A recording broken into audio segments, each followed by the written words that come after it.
So there was a comment that was left on the Confessions of a Gang Stalker, Part One, that I wanted to elaborate on because it it went into detail about the way that they believe the gang stalking and targeting is conducted. I've seen people giving you their input and suggesting why certain things happen. Especially while there's a lot of banter about it or a lot of talk about it, and people coming up with different explanations of why certain things happen. You know, so that's one of the things that I really wanted to just touch on. But before we do that, we have to get into a person's hiatus. We take a hiatus, and some people take a hiatus for all different reasons. But when you take a spiritual hiatus, this means that you're going into a spiritual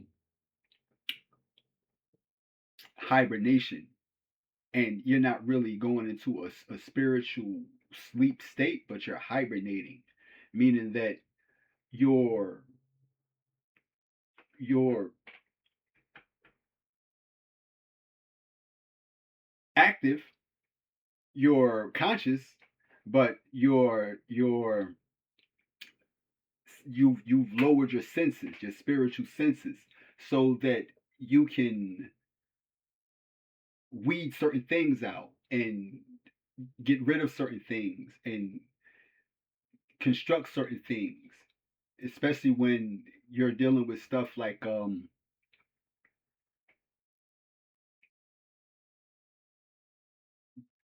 strengthening certain qualities that you have, and this is just a part of you refining yourself. That's all it is, and a lot of people have to do that. We have to have a spiritual fast the same way we have a physical fast, as far as like um, food and water that you refrain from. You can actually refrain from your normal routine, especially when it's kind of taking a toll on you emotionally and even psychologically. Because when we're exposed to a lot of things online, these events tend to, if especially if you're one that can empathize, they tend to have an impact on your your your mental state. Not that you're going to go crazy, but that you're going to have more on your shoulders than you can bear. So sometimes you have to, stand clear of certain things. You hear a certain people saying that they're going to detox from social media, and in that detox, I guess they are going to do other things, maybe read books, maybe um, study certain things, but that's just a form of going into a spiritual hiatus, because what we see online and the energy and um, ideas and thoughts and actions that people do, it all has an effect on you. It can affect you, and that's if you are a person with a soul and you feel. So you can't be someone that is exposed to a lot of shooting and a lot of fighting, a lot of conflict with this group and that group, and not feel some type of way. You know, these are telltale signs. If you are, a person with a soul, or you're a soulless being. Soulless, you don't feel anything. You can't feel anything. But if you have a soul, you you feel things, and a lot of things wouldn't allow you to just proceed in life on, you know, your regular schedule. Sometimes you have to deviate from that course and go another path, and then, you know, come back around and then see what all you missed going down that path on your way back. This is a way that you lose yourself to find yourself, you know. And while you looking for yourself, or while you're trying to find, you know, certain things about you, you tend to find other things that you wasn't even looking for. This is common. When you're looking for something and you stop looking for it, that's when you find it. But that's a way for you to understand that you lose yourself to find yourself. And it's some people lose their self and they stay lost, you know. That's going into where, you know, a person may fall, but they get back up. Some people fall and they stay down. Some people get lost and they stay lost. Some people get lost and they find their way back. But, you know, that's that. And in the interim of that, you know, I took my beard off, and it's been, you know, almost 25, maybe 30 years, you know, since I took that beard off, since I've seen myself without any hair on my face. From the moment that I began to grow a mustache, I kept a mustache. And the moment that I began to grow peach fuzz and, you know, a beard, I kept it. You know, even though you might trim it, you might get it shaped up and stuff like that, but, you know, I always kept it. And, you know, I actually see myself, you know, without hair on my face. And that was like, yo, I remember you. So it's like you went on that hiatus, and then you seen your youth and you remembered, like, hey man, you know what, I remember how I was. I remember, you know, who I was in school, and how jocular I was in school, and things like that. The real you know, before the you that gets influenced by the world, but the real original version of you. And then you see that person like, oh man, but yeah. So sometimes we have to take a spiritual hiatus, especially when, you know, things are, when we're dealing with any kind of spiritual um warfare. And to give you the what a spiritual hiatus is, you know, just to you know, put you into the realm of that spiritual hiatus. This is Copilot giving us this definition so we don't get confused and believe that it's something else when it's, you know, right here, cut and dry in front of you. The way that you want to observe what a spiritual hiatus is, or a spiritual pause, or um, disassociating yourself with yourself, to step outside of yourself, to look at yourself, you know. So that's one of the things that you wanted to, you know, share just on that, just on this alone, you know, because this can always become, you know, a topic of discussion, you know, whether that's for, um, you know, spiritual people or non-spiritual people. And a spiritual hiatus is a temporary pause or break from spiritual practices, or faith engagement, often used for reflection, healing, and realignment with one's inner self or higher purpose. So that's what a spiritual hiatus would entail. So, the definition and purpose: a spiritual hiatus occurs when an individual steps back from their usual spiritual routines, such as prayer, meditation, worship, or other faith based activities, often due to life changes, emotional exhaustion, or a sense of disconnection from their beliefs or practices. It is a period of intentional or necessary withdrawal that allows for introspection, looking within, emotional processing, processing all the negative energy and casting all that stuff out and reinforcing it with positive reinforcement. And that's a part of emotional processing. spiritual recalibration, recalibrating your spiritual senses. You might have, fell off of out of step, out of line with, what you believe. And people around might not know it, but you know it. And this is a way for you to rectify that by recalibrating it, by readjusting your spiritual position, you know. So some of the causes are people may enter a spiritual hiatus for various reasons, including life transitions, career changes, moves, or educational pursuits can disrupt established routines. Emotional or mental challenges, stress, burnout, or mental health struggles can make spiritual engagement feel overwhelming. Spiritual burnout. Going through motions without genuine connections can lead to exhaustion and a need for rest. Loss or upheaval, personal losses, or relational disappointments may prompt a temporary withdrawal from spiritual practices.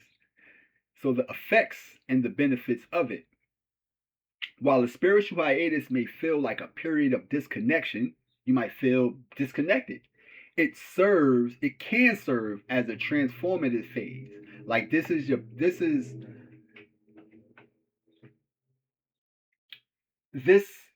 would be a great opportunity for a person that wants to transform as they destruct.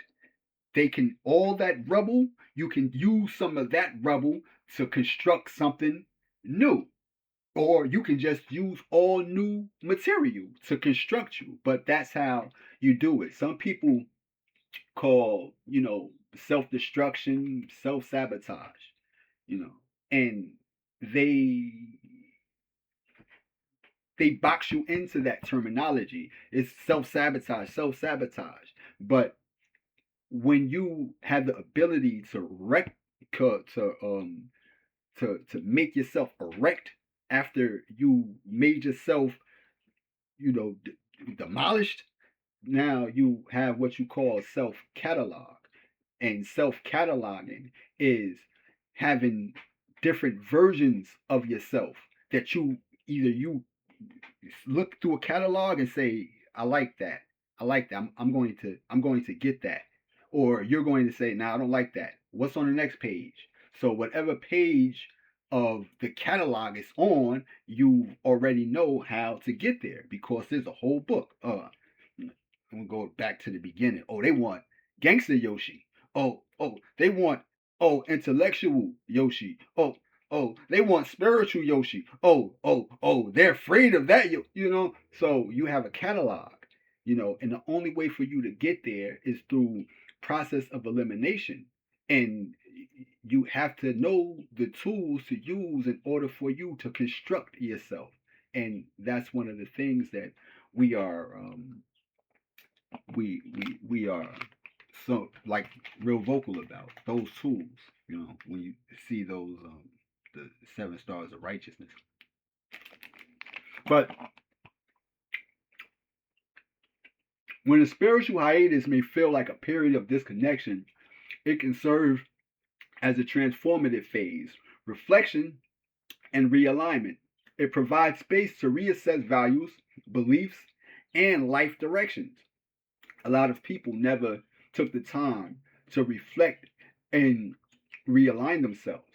So whatever they was handed is just, or whatever they believe is just, so these aren't people that took the time to go through the proper process it takes in order to strengthen their spiritual um their spirituality or what it is that they believe in. They just continuously go along with the flow. And again, fasting is, spiritual fast is the same thing as a physical fast, and this doesn't have any set time. You can't set things up and say that, well, in September we're going to fast for XYZ amount of days. That's, not prescribed for the particular person. And in that fast, they are not going to get that that level of growth that's personal, because this is a collective thing. When you fast collectively, this is a group thing as opposed to it being a personal thing. And your spirituality is a personal thing. Now, religion is a different story. That's a group thing. But your spirituality is a personal thing. So you have to address it on a personal level. So tomorrow might be your birthday, but you don't feel, you know, up to it. So even on your birthday, if you're a person that celebrates birthday, like I don't celebrate birthdays. I don't celebrate, I don't celebrate any any holiday. Some of the things that you used to do, you don't do anymore because of going through reflection and realignment. So when you see that you've been aligned to certain things that aren't, or maybe to the masses is important, but when you get to the nitty gritty, it's really not important. That's not it. Your birthday. Your birthday is important. Your birth. No, you understand. You take away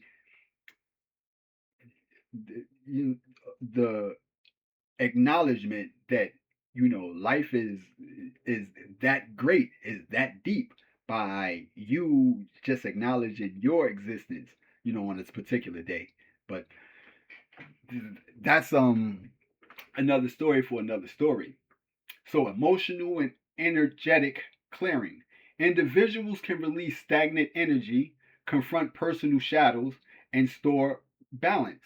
This is emotional and energetic clearing. A lot of people haven't went through that process of clearing out stagnant energy. Stagnant energy, the ability to um, get angry, you know, in the blink of an eye over words. Um, the ability to um, lust uncontrollably, the ability to um, overindulge in food, overindulge in other activities. So there's a necessity for a person to go within in order for them to weed these things out. And if you don't do it, then those things will be stuck there. It will be stagnant there. So a lot of people have stagnant things that they haven't expelled. So it's still stuck in them. This is where you have people saying to renew your mind and become a new person, as in the Bible. Then you have those that say shadow work. You have to go do the shadow work. What's the shadow is behind you. Everywhere you turn, the shadow is watching you, and you can see the shadow, but the shadow has more oversight than you do. And by you observing it, now you can pick away at the stuff that you don't find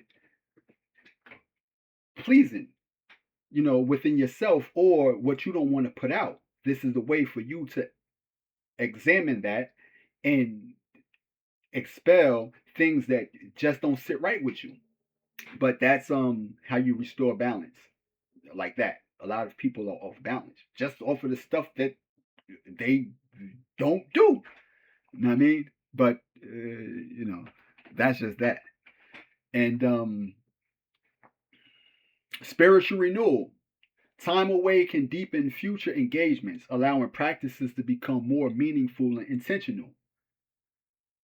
So that's what a lot of people don't want to acknowledge. The more you stay away from a person or a thing, is it allows you to strengthen your connection to it. If they say if something leaves and it comes back, then it's meant to be. But if something leaves and everything goes right, then maybe that thing that left needed to leave. But if something leaves and everything goes wrong, then maybe that's a sign that you was on the right path, and what you left is something that you actually needed, and that reflection alone allows you to know that at least I understood that. Understood that assignment just through that little process, through that hiatus. I understood that. Then enhanced self-awareness. Pausing allows for reconnection with one's authentic self and higher purpose. No. Hmm. Hmm. But this is I just wanted to elaborate on why it's important to take a spiritual hiatus, because you're constantly renewing when you do that.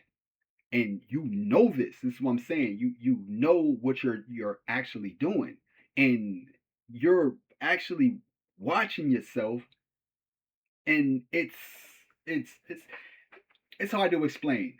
But those that watch you can explain what you do better than you did, you know. And that goes back into even the Bible.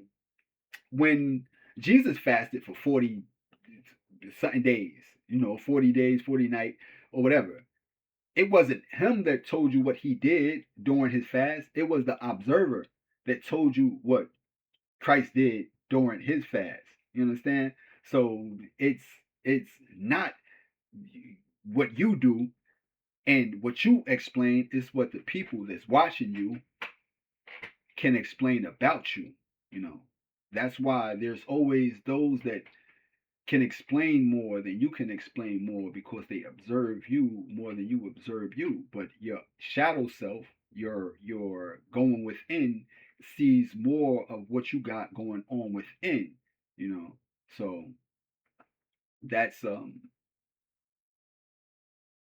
that's just something I wanted to touch on. But there's a few other things that's going to get addressed, because we did have a little bit of let me see how we're gonna do this, because I know you probably can't even see that right there. But this comes from the Shadow Sovereign. The Shadow Sovereign. You see, the Shadow is sovereign.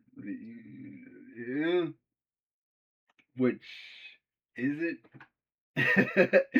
Is the shadow sovereign, or is the shadow dependent on the one casting the shadow? I always thought of gang stalking as going after the undesirables, like you said. However, the same organization that targets pedophiles is also the same organization that will hunt for children they like, call their buddies up at CPS Child Protective Services and get their mother thrown in jail or the mental institution so they can get a hold of their kid to molest and abuse. This is not about protecting children, and it is certainly not about helping people get over the trauma that made them pedophiles in the first place. So, what is it about exactly? So they wanted to know, like, yo, okay, what is it about exactly? Because this is where we are getting this whole topic of discussion from. What is it about exactly? And you know, there's the CPS does play a huge role in shaping and molding children. Whether we know that or not. When people are subjected to foster homes, they're subjected to a different type of love, a different type of love. Sometimes that love comes out of pity. Sometimes it comes from out of their vulnerability. Sometimes it comes from a different, you know, a source. But I've experienced people or children being in child protective services, and it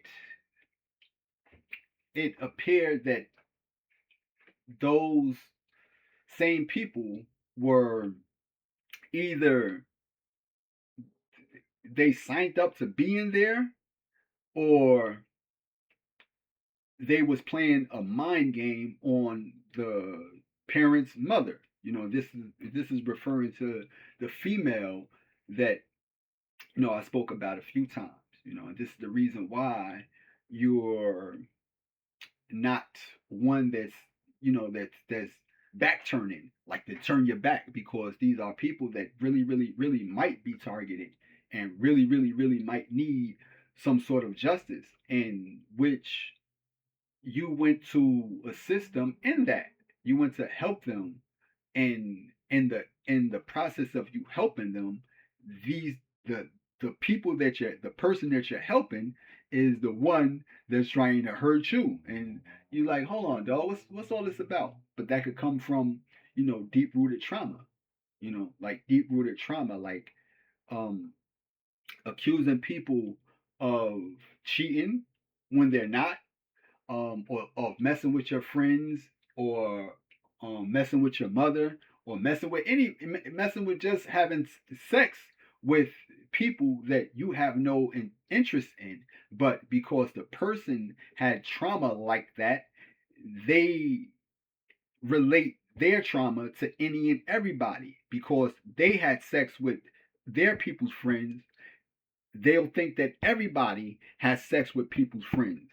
Because they have sex with people's parent, they think that anybody can have sex with their parent, and or have sex with family members, because they have had that to them, which you relate that to what you know.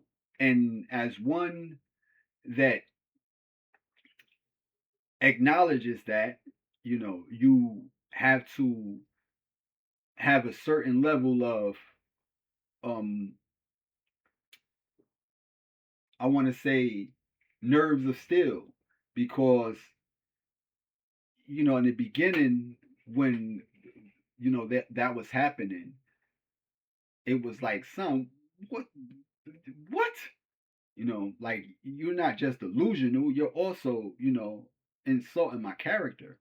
you know and later on, it's now the question of, hey, who sent you? Who are you working for? What is your purpose? What are you doing? Are you consciously aware that you're offending somebody that you shouldn't be offending? Or are you not aware of that? Are you psychologically um trauma traumatized, and this is the reason why you are the way you are?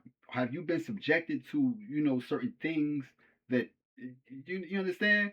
So this is the reason why, to this day, you still have mercy for these particular people. Like, your thoughts and your prayers is still in favor of these people. You still talk to God about their well-being, about their safety, because this is what you do. You don't you hope they good. God, make sure they good. you know, and you're not like, yeah, good, God, yeah, I hope God get them. Some people is like that. Some people want them to pay, or people that had wronged you to pay for the things that they did. And you can't fault them for that, because that's the way of the world.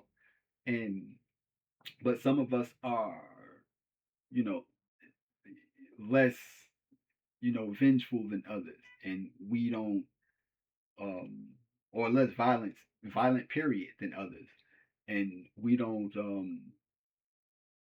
wish hardship on anybody, you know, for anyone, you know.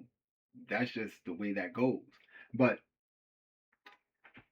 that's basically his standpoint about child protective services. Like, they can get the mother, to get thrown in a mental institution, or get thrown in jail and take their kids. And when they take their kids, they end up, you know, exposed to some form of abuse, and the abuse becomes a natural thing to them. And once they become able to express themselves, either they're going to speak out against it, or they're going to be one that have learned to embrace that abuse and transform that abuse into abuse on others. So this is what we learn from even people like Puffy, like P Diddy or Sean Puffy Combs, whatever you want to call his name. Um, we did have Jay Parker, what's her name? Paula J. Parker stated that she went to school with Puffy, and Puffy was always the one that everybody picked on, and they used to beat him up. So now, fast fast forward to Puffy's the man now, and he knows how to do what other people did to him. You know, so do we not acknowledge, you know, the effect of how others treated others, and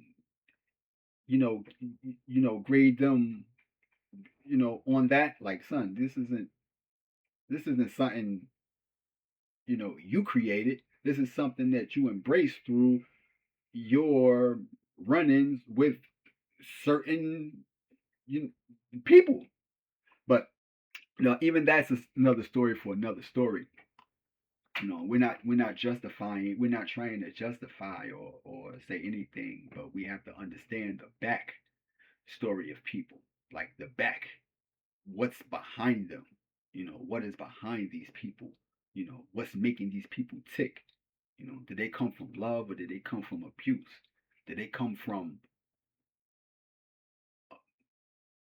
doing for others, or did they come from, just doing for me? And did they come from um, a negative environment, or did they come from a positive environment? What are we looking for to come out of people?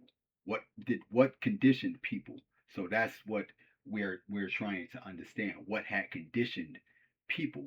Because people are things that can be conditioned, and a lot of the things that we experience in this world come from people that have been conditioned. Whether they're white, black, Mexican, Arab, Chinese, whatever. These are people that have been conditioned to be who they are, and that's just that. So these people, uh, this is not about protecting children, and it is certainly not about helping people get over the trauma that made them pedophiles in the first place. So, what is it about exactly? For some, it's about targeting chosen ones since birth, giving them a certain degree of trauma, and then blaming the victim for that trauma and what they become out of it instead of helping them. These people are downright evil, all of them, participating in this movement. Then again, what trauma did they incur throughout their life that made them want to become gang stalkers? This is a pandemic that goes beyond the physical into the spiritual realm of the archons. These sheep are nothing more than little pawns who also, just like those of us with childhood trauma, also need to be loved and helped. Who is ready to break the cycle? Which, this was very, very um thoughtful, and it's conversation provoking. It's idea provoking. You know, did these people have any trauma in their past? Okay, I understand that. But for them to be deemed as evil, I wouldn't say they are, you know, evil in nature. I wouldn't say that people are evil. It's just their nature to be evil. I believe that throughout the world, a lot of people became opportunistic, through the the promotion of there being an inner circle and there being outcasts. No one, especially in the social groups, want to be a part of the outcasts. The outcasts are normally those that are mocked and ridiculed, and they are heavily um, isolated. The people want to keep them out of their circles because if we associate you with us, then the same thing that they're doing to you, they will do to us. So when we're talking about groups, a group is only as strong as its weakest link. It's what you have to understand. The weakest link can have your group labeled something just by their actions. One person, the weakest one amongst you. This is why you have to be mindful about what you join and what you sign up for and what you align yourself with. Because if this group is known as pedophiles and you join that group, then guy, bro, no, man. Then if your group is known as something that you don't want to associate yourself with, but your group is associated with it, you're associated with it. So that's the idea that he's given us.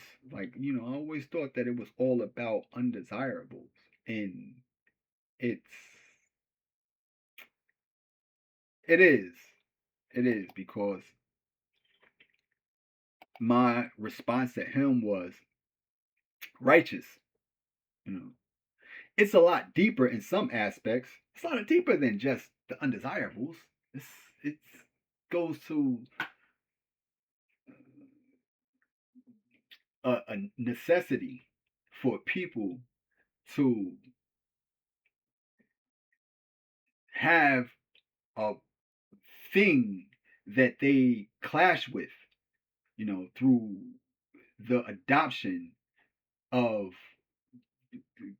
conflict. And we have to understand that if you're not a peaceful person, then 9 times out of 10 you're a war, a warmonger, or a person that loves strife. If you're not peaceful, then you're one that loves commotion, chaos, and quarreling and bickering. You're a one that loves that. There's people that love debate. It's people that love debate, going back and forth just to prove their standpoint. There's people that love that. So the undesirables are always targeted, always. And if you look at the history in all throughout the world, the most targeted groups in the world are those that society deem as undesirable. And when they make a person undesirable, and that's the way for you to single a person out and to marginalize them, and to get people to go against that because they're not it it binds them to not being in the hot seat.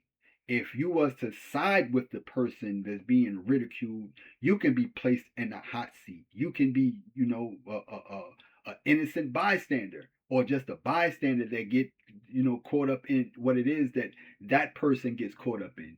But you know, that's that's what it is. People love conflict and need a punching bag. They need somebody to beat up on. If it's not picking on gays, and you're picking on um this religion. If you're not picking on that religion, then you're picking on this race. If you're not picking on that race, then you're picking on this political party. If you're not picking on that political party, it's just a sickness in humanity that has to be cured. And the thing about that is, humanity in itself becomes a virus, and the virus doesn't, heal itself. The virus needs an antidote, And if everything is infected by that virus, then nothing amongst it is going to be the antidote for it. It's just what it is. There was this one show, Omniscient, where in the future there was heavy surveillance, a personal drone following your every move, like a personal drone just follow, like it's like a little. You can go watch it. It's called Omniscient, but they had these little drones, and every move that you made was being recorded and documented, and there was no privacy. They gave up privacy for security. See, that's part of the reason why there's an escalation in violence and ongoing depiction of a certain people in a certain light, where you have, black on black violence, and you have the common um comment, usual suspects, usual suspects, doesn't matter. And it could be a white person, it could be a Hispanic person, but they're they're positioning you to say, yeah, we need, to be feel safe from these people, whether we have to, arm ourselves and, save ourselves from these people, but we have to safeguard ourselves. And then the escalation of tension between races, and now there's a race war, which would be frivolous because all whites can't go against all blacks can't go against all Chinese, you know what I mean? Some people are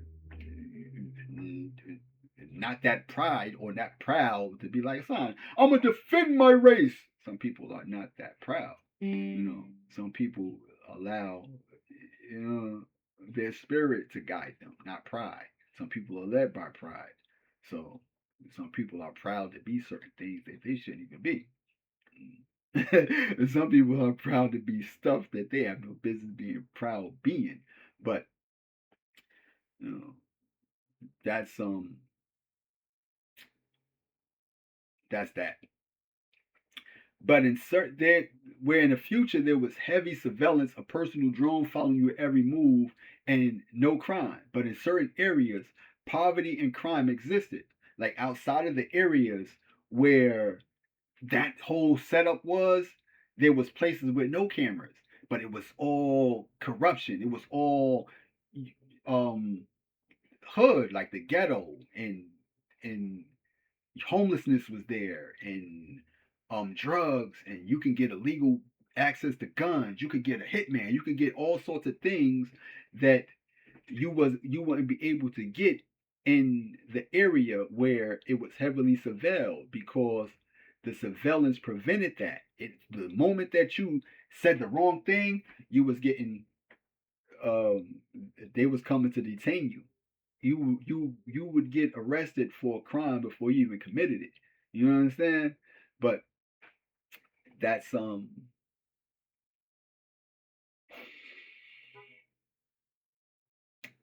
that's that. So when the guy went to the area where there was no cameras and no drones, one of the top people in the government went to the crime areas and killed a homeless person just to relieve stress. Put on his gloves and just, you know, and then went back across, the perimeters back to, his area. So that's um a, a depiction of how undesirables was is targeted. He didn't go to that area and, pick on somebody that was not homeless. He went straight to a homeless guy that was laying down, and he, you know, exacted violence on him. But for many, that is the case, you know, because of their status. Many people like that are targeted. They're targeted because society deems them as undesirable. And once there's a majority rule, now that person becomes identified as someone that shouldn't be associated with, you know. So that was this, and for many that is the case, as with Jordan Neely. Jordan Neely. That was a targeted attack. It was targeted because we've seen footage. We've seen it's you can't unsee it. We've seen so many people standing around with cameras recording the event, watching it as it transpired. We've seen that. We can't not unsee it. We've seen someone holding him, his whole body in a complete lock, while others stood around watching. We've seen that. That was targeted. It was the setup. You know.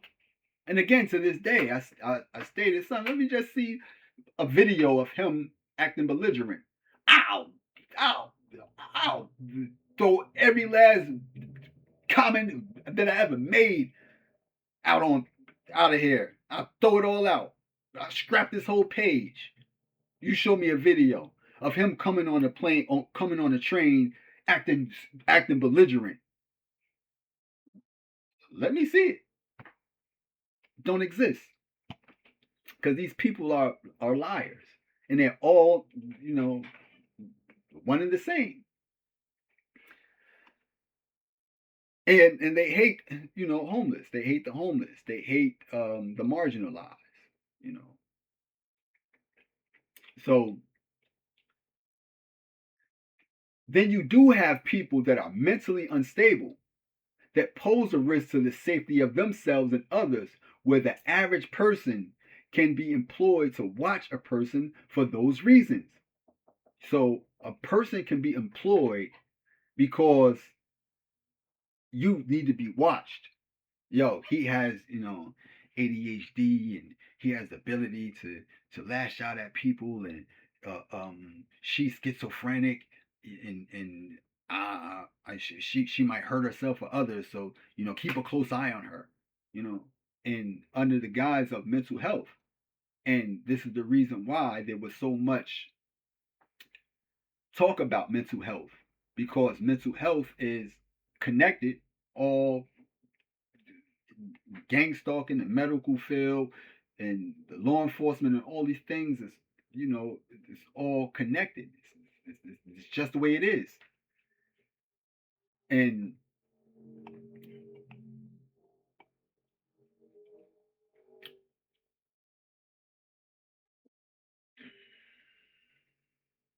so most people have no idea they are being watched. Some people that say they are being watched are taking light away from those that are actually being watched. Or they would have people in religion saying they are being watched, right? To hide the fact that the religion is the one doing the watching. You get it? Y'all don't get that? Listen, or they would have people in religions, big world religions, saying that they're being gang stalked. And that's to hide the fact that that religion is a part of the gang stalking.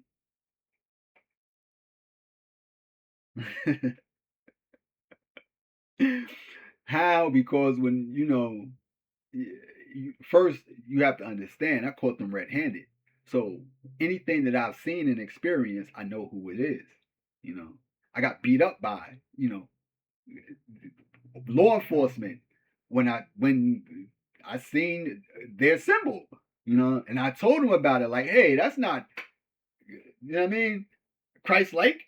Why do you wear that cross if you're not like Christ? And they jumped me on camera. beat me up on camera and threw me out of the police department. Right, dog? They beat me up on camera and threw me out the police department. And when I went to go and rectify that, spoke with internal affairs, I ain't hear from them ever again. But that's the thing. I'm not nobody to be played with. Only dog play with me. Come on, dog. Come on, bruh. Only dog play with me, bruh. But I'm not no one to be played with. Go to Wayne Police Department and the state troopers. It was the state troopers that did it. And part of the reason why they may have felt the need to do that because, like I told you, you come from the mind games and the manipulation that people played on you. So this is documented. A lot of stuff that I have on me is documented. A lot of stuff that I have on me is documented. Like, you can see that. Come on, dog. Dog, stop hating, bro. Dog, stop hating, man. Black Power. And then you have Assata Shakur. And Assata Shakur, you know what she did. But yeah, the state troopers, they might have felt like, yeah, he deserved that. But again, I'm a son of God, and I'm not to be played with nor touched. So some people is put here in order for you to expose yourself. Exactly. In order for you to expose yourself. And once you expose yourself, now you're under divine judgment. That's how that goes. But yeah, some people have to be the poster child in order to draw wickedness out. Wickedness. Ooh, I'm gonna get him. Little do you know, I am not nobody for you to be playing with. But yeah, go to Wayne and ask them about that incident. Ain't here not one word from them. Not one word. Not no apology, no nothing. Now, the apology would have set them free. But call up that police department or that state trooper's office. No, I don't condone that. But I don't condone, that black power and all that type of stuff. Because like I said, you found out that even that, was a honey trap. There's many honey traps, right, dog? Many honey traps. Many honey traps. Like even the gang stalking is a way for them to reel you in. Come on, bro. Come on, dog. Come on, bro. Dog, come on, man. Dog, man. See, I don't even know that, I was depressed, but my depression is different. But dog was, come on, bro. Come on, dog. Dog, you playing too much, man. Dog, you play too much, bro. Dog is what they call emotional support. Because if you leave it up to people abandon you because people have personal interests. There's a lot of people that already don't got that took the bait. And again, there was a time when they was going around weaseling themselves in people's inbox. Yo, do you want fame and riches? Yeah. You know how many people said yeah to that? How many people in your circle that said yeah to that? Not just me, they offered that too. And when they offered it to me, because I don't want fame nor riches, I refused. Ain't that the same thing Christ did? That's what I'm trying to tell you. There's people that have to have a backstory. You know what I mean? You just can't show up out of nowhere and be like, yeah, I'm gang stalked. Why are you gang stalked? What's your backstory? Where do you come from? You know what I mean? What is what grounds are you, being stalked from? You know, but uh, that's just something for you to be aware of, because that's watched. They would have people in religion saying they are being watched to hide the fact that the religion is part of the watching. You have people in religions saying that they're being gang stalked to hide the fact that the religion is a huge part of gang stalking. There's Chris there's no reason. Check it out. There's no reason to watch a Christian. There's no reason. We know everything about Christians. Everything y'all doing. We could turn on the TV and watch one of your sermons. We could go on YouTube and see one of your pastors. We can go on Facebook and see the multitudes of people that like just somebody just saying there's nothing like the name Jesus. We can see hundreds of thousands of people with a thumb up or a heart on that.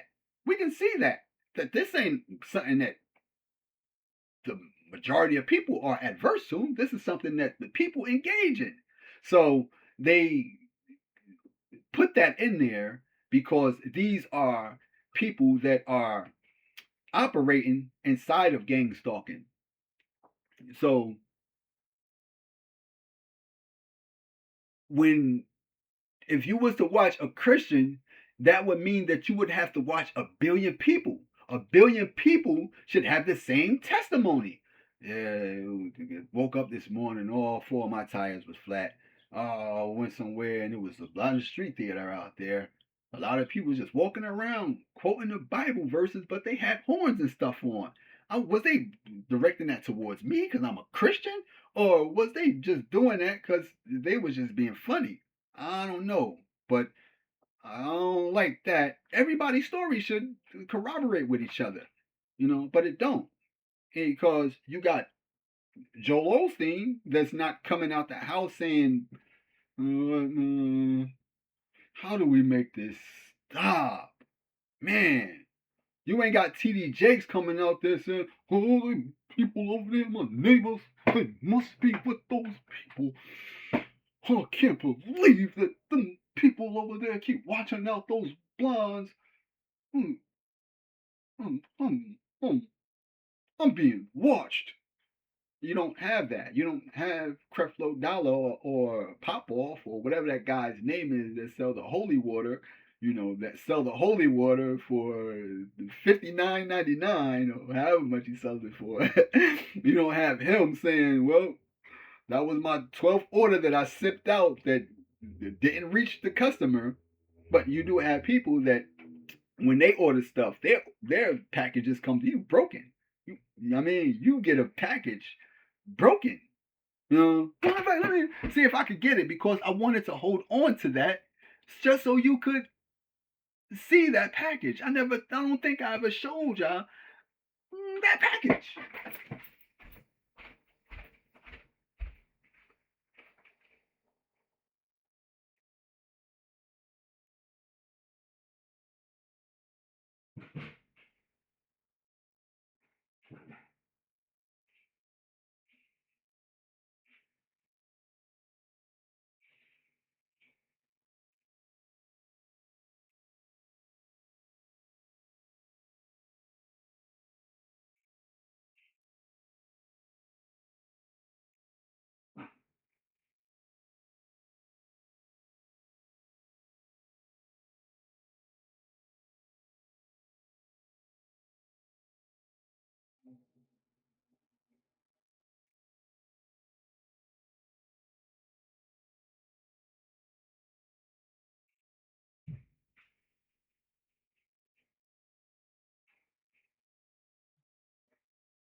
I threw this away probably like a couple of days ago, but I was holding on to it because this is something that is important to me.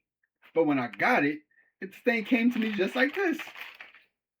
I don't know whether it was funny, but this was in a box though. But I don't know whether they was being funny, or what.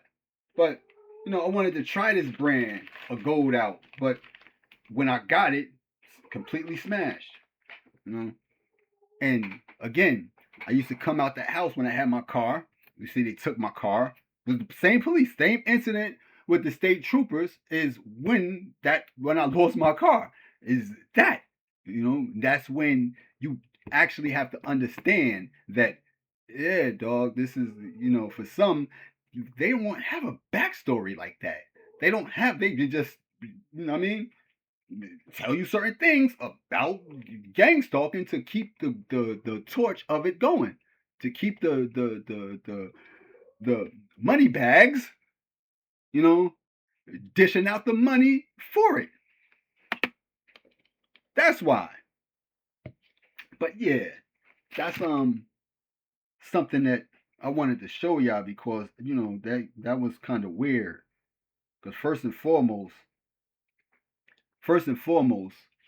when it was delivered in front. I got two neighbors. It was delivered in front of my neighbors. Me and my neighbor, he's cool. It was delivered in front of his apartment.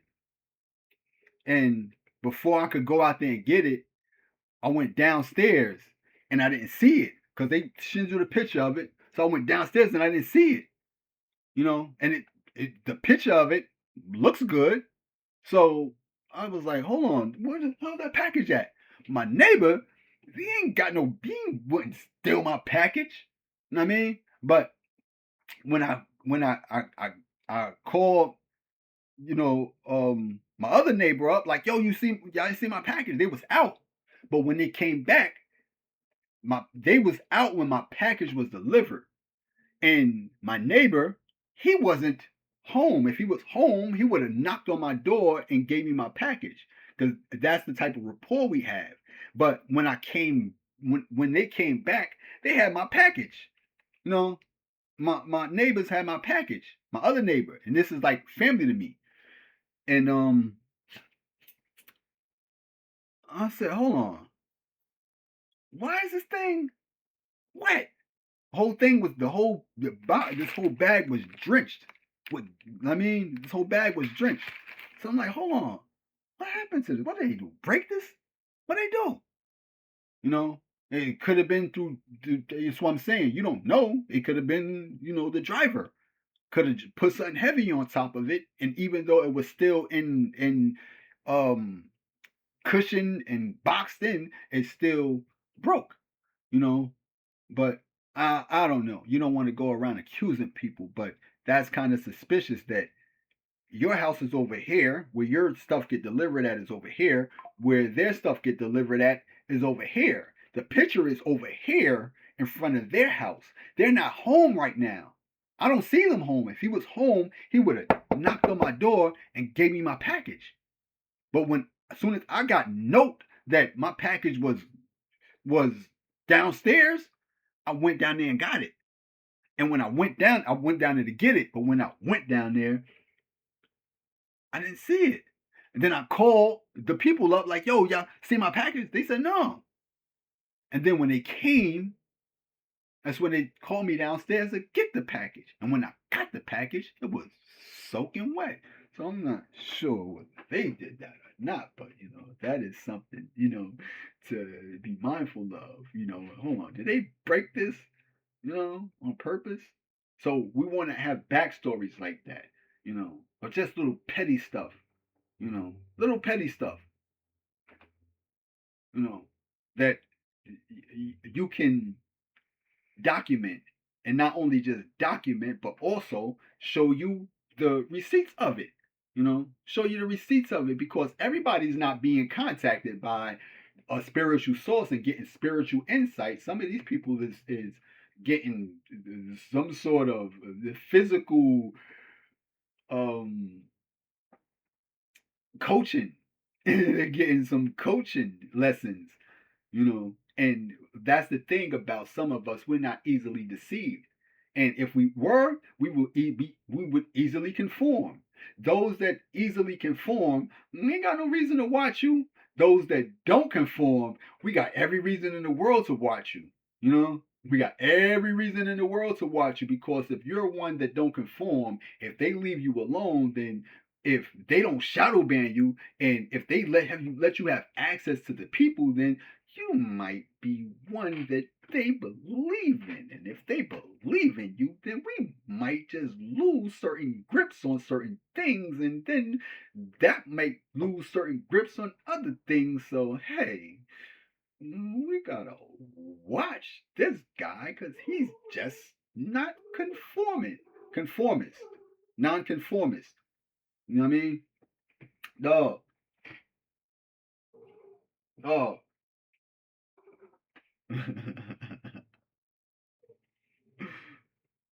Hmm?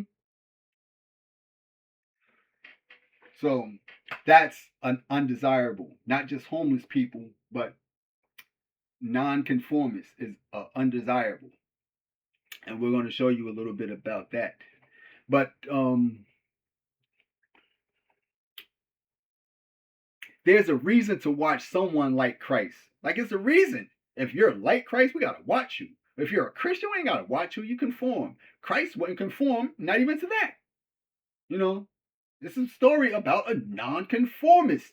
He didn't conform. He was in the world. He conformed at one point in time, and then he came from out of the world. Come on, dog. Leave that alone, bruh. That's trash, man. So, coffee grinds on my hands, but it is what it is. So, there's not if you're like Christ, then they have to watch you. They have to. Not because you're in a religion about Christ, but because you're just like Christ. You know what I mean? Now, the moment that you try to be like Christ and do what Christ did outside of that religion, because the religion, it it it it gives all credit back to the religion, and the religion is a brand name. Now if you did it and you was quiet and silent about your God, they will want to know, who is your God? What is your God's name? What does your God do? You know, and if you don't tell them, then they would continuously come to you and ask you questions, and they would still spy on you because they know that you know something. You know, but so anyone like Christ wouldn't be any, like, if there's a reason to watch someone like Christ, anyone like Christ wouldn't be in any religion. So when I see others that say they are being stalked because of this or that, there has to be a backstory. Most of them are advocates of a religion trying to fear join you. I don't subscribe to all this new chosen one stuff, because anybody can say they're chosen, and they may be, but a chosen one wouldn't say they are chosen, or a chosen one, so you wouldn't know if a chosen one is gang stalked or not, because a chosen one would not say they're chosen. They just go about doing as they should. And that's called, and one of them things that they should be doing is standing in truth. And if standing in truth is going to get you persecuted, that's nothing to excuse my language, bitch and moan about. It's nothing to cry about. This is what you're supposed to do. You know? When did you ever hear me come on here and say, man, I'm tired of this stuff? No, love it. And the thing about that is, they know that they can't break me. They know that. No matter how much people they try to, and involve, especially with these practitioners, and ooh, I'm getting a lot of practitioners sending me friend requests. Ooh, what is y'all?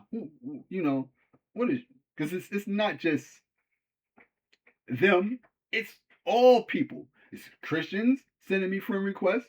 It's Israelites, it's Ifa. I don't know what Ifa is, but I know that it's a Nigerian religion or something like that. Um, but it's all these people that sending me these requests, and you know who's tipping y'all off? Who's sending y'all? You know, who's sending y'all? See, that's one thing that you have to do here is join something. It's like I said, it's like a multi-faced dice where we heard of two sides of a coin. We got multi-faced dice, and it's all on the same dice. Every side of the dice is still the same dice. It don't matter what it is. It's Republican, Democrat, same dice. Oh, which Christian, Hebrew Israelite, same dice. Oh, Freemason, Satanism, same dice. White, black, race wars, same dice. The same dice. It's all the same. So pick a side. You're gonna be with us that, stand against white people that oppress black people for all this time and, demand that they apologize. Even though we're doing good, even though we all went to school and we all graduated and we're all in sororities and fraternities, we still want them, even though we party and BS like, 1999, we still want them to apologize, even though we sit down at the table with white people and white people, always respected us and never treated us nothing like they showed us in the TV that they treated black people. But do we, you want to side with us that want white people to feel sorry for what they did to black people? You don't want to side with us? How about us? How about us, the ralliers, that, we're against everything that Trump say, anything that come out of Trump's mouth, we're going to say something about it. You don't know, you don't want to join us? Well, how about join us? You want to be in the Hebrew Israelites and say that all the Christians are wrong? No, you don't want to join us? Oh, okay. You want to join us that abashes Christians? The atheists or the omnists? You want to be one of us? No. Yeah. All the same dice.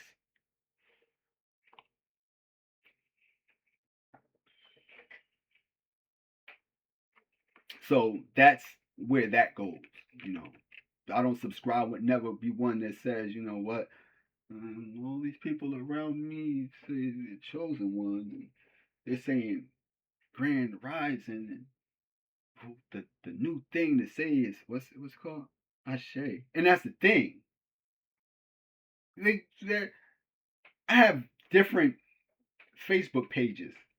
On one of my Facebook pages, there was this one person that was a friend of mine, like a physical friend. Like I knew this person, been to my house and been to my studio. I know this person. And in the beginning stages, when I started to see people being induced into what you want to call um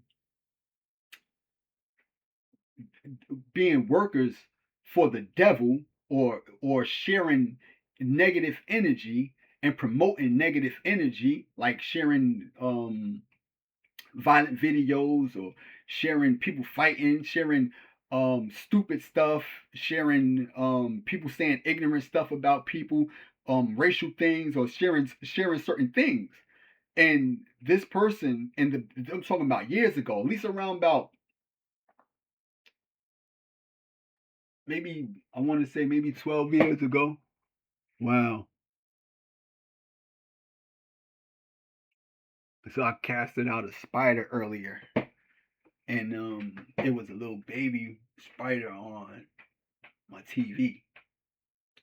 So I took the spider outside and I just let it go. And that's the thing about me. When I was younger, I used to be scared of spiders.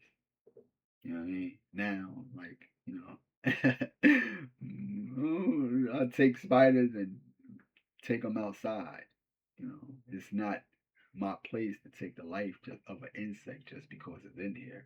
It's not my place. That life is not mine to take.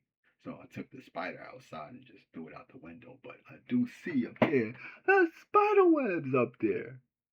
And that could have been where that spider came from. And being that it came from there as a little baby spider, got little tiny life, little tiny, smaller than this, smaller than that, way smaller. Like, maybe uh uh uh 1/10 of the size of it. And I seen it because it was on my screen, and there's white on my screen. Like there's white, like it was white right here, and I seen the little thing just moving, and I was hoping, like, hold on, because dog don't go outside.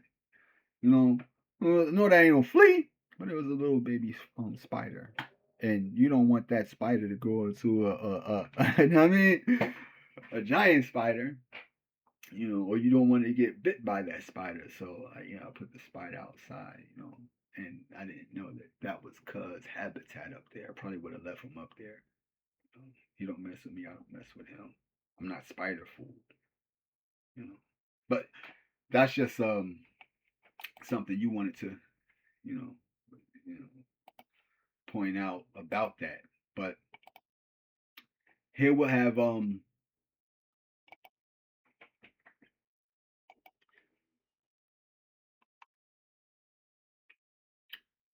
why are desirables targeted? Why are undesirables targeted? And we're going to get into that because you have to know the history. And by you knowing your history, this helps you prevent or to sidestep certain things. When going into the Nazi Germany, a lot of things is exposed to prevent future people from going down the same avenue that they went through.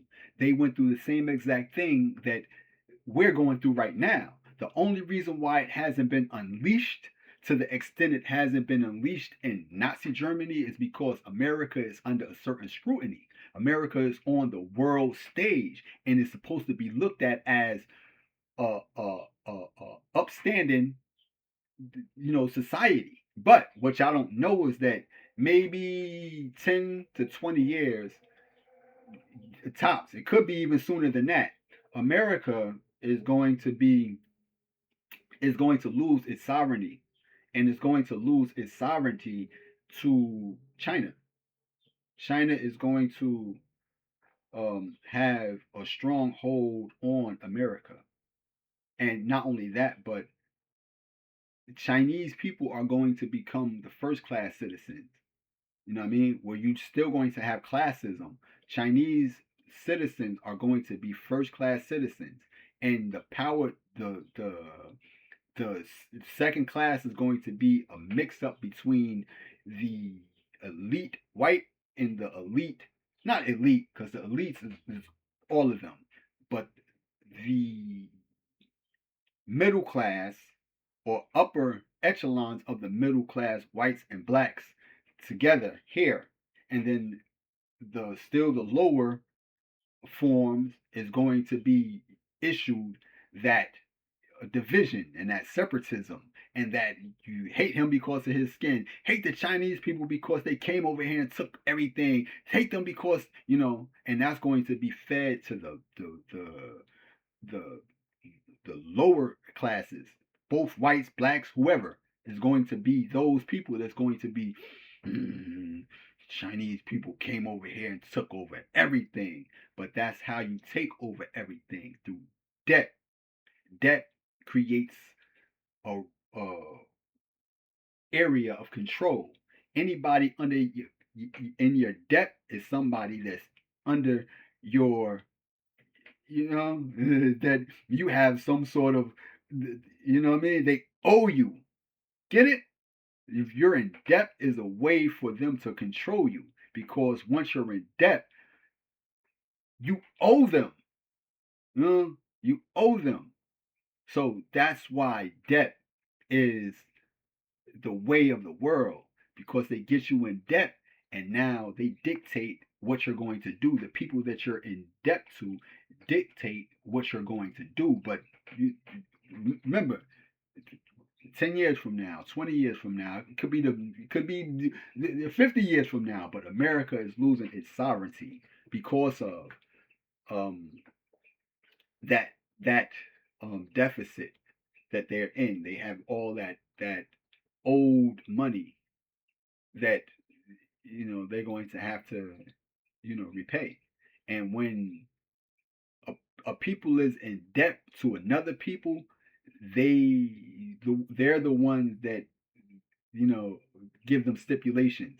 When Nazi Germany went through what it went through, they was in debt to America, and it was America that actually you know egg that on. you know but you have to understand the history. But that's what I see in the future, is that the sovereignty of America, if it's not already gone, it's going to be completely gone. Because first thing they're doing is they're tearing down, or they're exposing the Masonic element, and it's being ramped up right now. It's being more um visual. You can go online right now and see so many, whether they staged or not. It's just the simple fact that we know that America's is founded on masonry. So, in order for America to lose its sovereignty, the people that they believe was keeping it sovereign have to be brought out and deemed unqualified to hold seat. So, there's the exposure of so much ill, um, that they've done in the world, that now that it's exposed, this gives you the consent to do away with it. Like, we done with that. But it's still there's still going to be that, but in another form. But that's just something that I see. But why are undesirables targeted? Throughout the history, societies have targeted groups labeled as undesirables through prejudice, scapegoating, and ideological extremism. Often, leaders and governments exploit public fear, economic hardship, or political instability to unite a majority by blaming a vulnerable minority for complex systemic problems. Oh, we got all this debt because we got all these homeless people and all these people on welfare and the elderly people. All these people have to go in order for us to bring down our spending, and our budget just can't hold it. Now, the people that, believe these things are more apt to work in conjunction with the people that are pointing the finger than they would be as opposed to siding with the people that are being pointed at. Hold on, nah, dog. All that money come from y'all giving this country that ain't got nothing to do with us all that money when it could have been going here. Man, that got something to do with you giving that country all of that money that you ain't got nothing to do with when it could have went over there. See all this? That's where all that comes from. But because these are a conforming people and they conform to authority, then they just eat whatever candy is dished at them. You know what I mean? If it's sugar coated, you know what I mean? They're gonna eat it. They're gonna eat it because they are conformist. Not a threat to us. But if you're a non-conformist, like, hold on, dog, nah, y'all not doing that to them. Y'all not pointing no finger at them. You better turn that. You better turn that internally. You better look at your staff, the misallocation of funds. You know, you you're a rabble rouser. You're a troublemaker. Watch him. You know. So they'll blame people for the ways that the stability of an economy is to unleash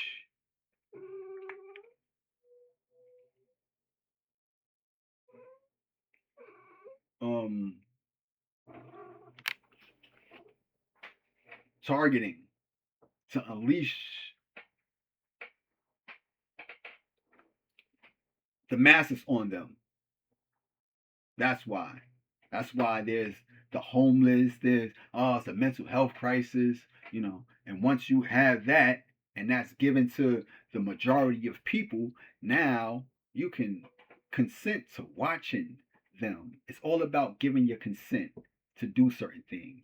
That's the whole objective of a lot of the discussion. It's not to correct it, it's for you to give consent to doing it. All the Epstein files and all that stuff, you're not doing nothing but consenting to accepting, you know what I mean, the idea of children, because where's your justice?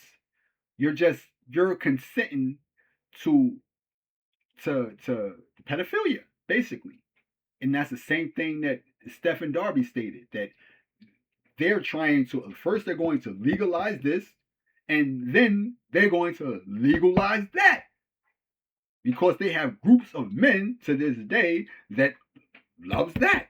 And again, in Greek, in ancient Greece, that was a practice. Pedophilia was a practice in ancient Greece. And again, we got the Greeks, the Romans, and the Egyptians working in conjunction with each other. And this is the reason why you have a three-part thing where you have violence, you have fashion, and then you have homosexuality and pedophilia, where these are topics that mean something to people. And if you was to go back and do the research and understand that these people were violent, these people were spiritual, yet creatively talented, and these people were a fiend for stuff that other people had. And not only that, they took an interest into, you know, same sex, and they took an interest into, you know, the younger, you know, children. You know? So that's just something that you need to be mindful of when it comes to undesirables. Understanding historical targeting. When analyzing historical atrocities such as the Holocaust, historians look at a few core drivers. A few core drivers of the Holocaust. Let's see. Ideology and propaganda. Perpetrators often use deeply rooted prejudices and false science. Perpetrators. This is the word perp that you use in gang stalking.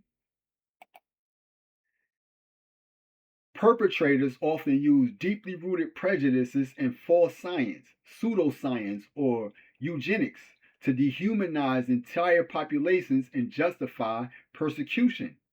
False science. Um, According to the statistics, a lot of, it was 99 cases of violent acts um, done on others by mentally people that suffered from mental health issues. You know, so those statistics boost the probability of people consenting to waging war against mentally ill, and that's how that does. Scapegoating. Minority groups are frequently used as convenient targets to distract the public from a nation's failing economy or political turmoil. Minority groups, you know, and this comes with um, immigrants, um,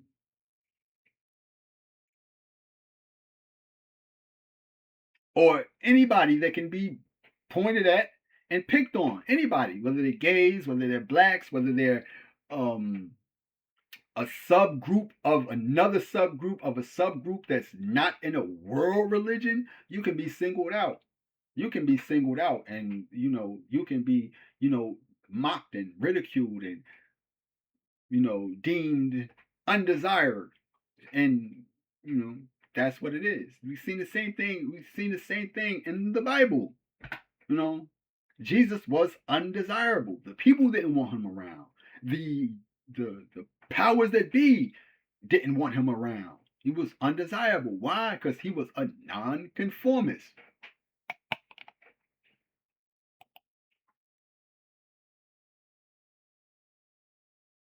Jesus was the ultimate, not just any kind of nonconformist, whether y'all believe the story or not. But this is what the story is based on: a nonconformist. A nonconformist. He conformed before, but went inside himself and unconformed from that and became a nonconformist and nothing else. He didn't say, well, it's the world religion right now. Let me join these Jews. I'm coming from out of that and not joining anything, you know. So Jesus is a nonconformist. His life and teachings defied religious, status quo, and social hierarchies of his era, replacing legalism and exclusion with radical compassion, unconditional love, and a focus on the marginalized. There's a focus on those that are being mistreated. This is part of my teaching. Hey, no more mistreating these people. Hey, foxes have holes. Why doesn't the Son of Man have anywhere to lay his head? Hmm? Oh, y'all building amphitheaters. Oh, y'all building this. Or y'all building. But why doesn't the Son of Man have anywhere to lay his head? It's like one of my key issues. And do y'all know how easy it is to end homelessness for good? Do y'all don't know how easy it is? There's one thing that you can do. you know. And this ain't even this. I don't care about spilling the beans and giving people ideas because most of my ideas are stolen anyway. Whether they're stolen through thought, whether they're stolen through thought or they're stolen because there's just not a necessity for your content to be seen. There's still shadow banning going on. I don't care nothing about this whatever you think is growing, but there's still shadow banning going on because I have different pages on YouTube and I mean on Facebook, and even on Facebook, like I told you, they back to that story with the girl. The girl started sharing all of that content that I knew was from the devil, and I told her that she shouldn't be sharing that stuff. Now, years later, you know, years later, um, she sent me a friend request, and I accepted it. Um, and then after she sent me a friend request, now everybody else is sending me a friend request. But like I stated, I know that those people was working and operating on Facebook for a long time, at least around about 15 to 20 years, rounding up people and sliding in the inbox and flashing money. Y'all want all this money? Yeah, you join with us, we give you this money. And a lot of people wanted you know, either to be associated with certain things and, took the bait and now they're locked into that. And then I'm not going to say some refuse, but I got my receipt of my refusal. And after you state that, there's nothing else for you to, you know what I mean? Come back. Ooh, I'm, I'm rich and famous. I'm already rich and famous. I already have the light. So if you are who you are, you should know I am who I am. All right. Have a nice day. Uh, then from after then, that's when I noticed the gang stalking increasing. People that used to interact with me stopped interacting with me. That's when I noticed that. Now, mind you, I don't have any kind of reason for people to mess with Yoshi. I'm not messing with Yoshi. No reason for people to back away from me because one thing about me is I'm vocal and I'm going to say what needs to be said. And because you got the balls to say it, now you got people that's like, yeah, yeah. And that was always the case with anything that I posted. to the point where still being me, still being the same way that I am, make the same post, and now crickets. So I tell you, this ain't no joke. It don't come from not ever having liked with someone. I was, at a without before all this engagement stuff, I was already, engaging. There was social topics I would talk about, the shootings, um, school shootings, Trayvon Martin, and stuff like that. Even to the point where you become an advocate of Trayvon Martin. Yeah, you're not going to do that now because you've been made aware, of their tactics.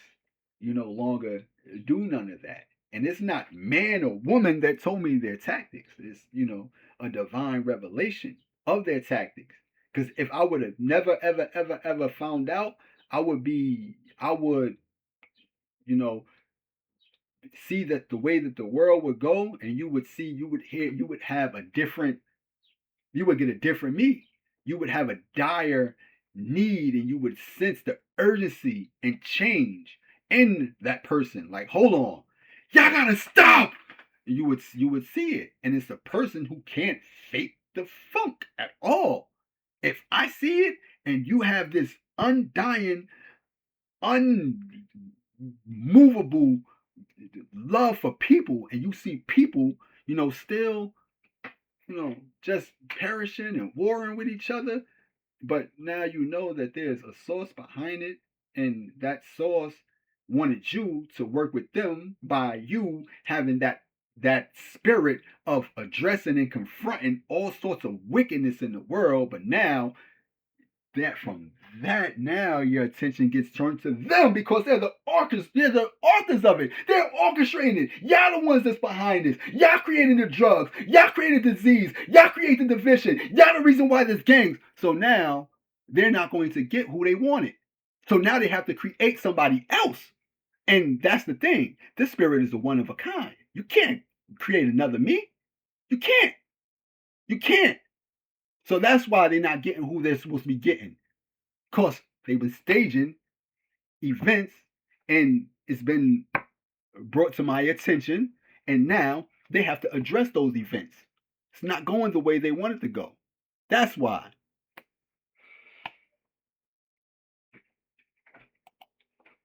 So,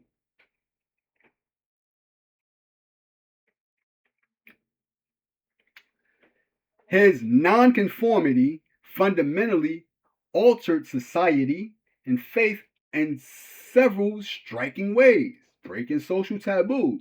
Jesus intentionally ate with the outcast, made himself a target. Again, do you see people sitting down with targets that's not targets, saying leave targeted individuals alone. Stop messing with them. I seen what y'all did to them. I know what y'all doing to them. No, you seen them, being quiet. People that took an oath to protect people being quiet. And in fact, there's a video that's going around of police violently killing a man while he's detained with his hands behind his back violently, in front of the medical staff, in front of other professionals that's supposed to, uphold a certain, oath that they took, and that's you on display, allowing things to happen, giving consent to things. They gave consent to that by not intervening in it. We're giving consent to certain things by just disgruntled talk, rallies, and always the same exact thing. You're going on a rally, and there's always this loud mouth with a megaphone. And we told you, it's always the same exact thing. That's not how you make things come about. That's not how you make things change. How you make things change is what I did when whatever just happened to Trump. Again, I was on a hiatus. I don't know what you had going on because I wasn't here. Even though I was here, I was not here. So I don't even know what happened. I'm going to go check it out though, but because it was staged, and I've been telling y'all that they stage events, and it didn't get the same reaction that it wanted before because something else happened around that same time that it just seemed like, oh, they're just trying to assassinate Trump. I believe that was staged. Of course it is. But that's what they're getting. Justice. So yeah, things do change. Because the world isn't getting what it wants. It's not getting that reaction that it wants. And once you start doing that, that brings forth change. Like we got the war with Iran, where I don't know. Like I told you, I don't know what's been going. However long I've been gone, what 40 days, 40 something days, I was gone. I was completely disassociated with everything and into my own world. I had my own stuff going on. So I don't know what's been going on. Is it? I don't know. But whatever it is, it's staged. Because we still have people that's referring to a book. If people don't know that God speaks to you, or that if God can give you insight like it gave to people in the book, then this is you gotta understand. Before you can even become a part of or associated with them, you have to believe in a God. You have to. Why? Because these people that hold secrets know that there's a real God. There's a real God. And whoever that God is, they want to keep that a secret from you.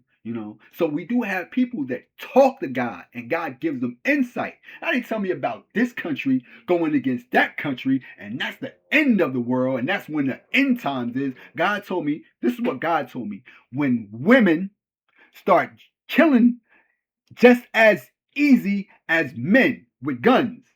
When women start shooting, you know what I mean? That's when the world is in dire need of change. When women start shooting guns as easy as men do. Why? Because men don't just shoot out of anger and emotion. They shoot out of other reasons. Jealousy, gangs, um also just or just to because they feared for their life, where a woman is going to shoot off of emotion. Life is going to be reduced to an emotion. And I started seeing that. This was relayed to me years ago, and I've seen that even before it was relayed to me, before the girl in the Bronx just walked up on the girl and shot her right then and there. Then you seen the girl at the gas station in Detroit. I'm like, oh, it's and then you start seeing more and more and more and more. And then the girl seen a brother fighting and went to go get the gun and killed four. That's markers of this is the time of change. And if people don't understand that and grasp the concept that, son, we have to do it on our own, or else it's going to be ushered in by the people that we need change from.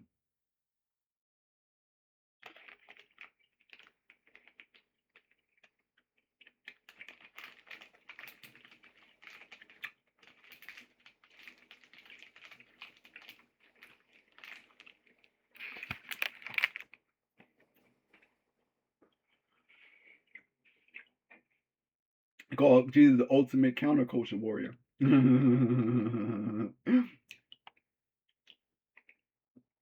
But that's me.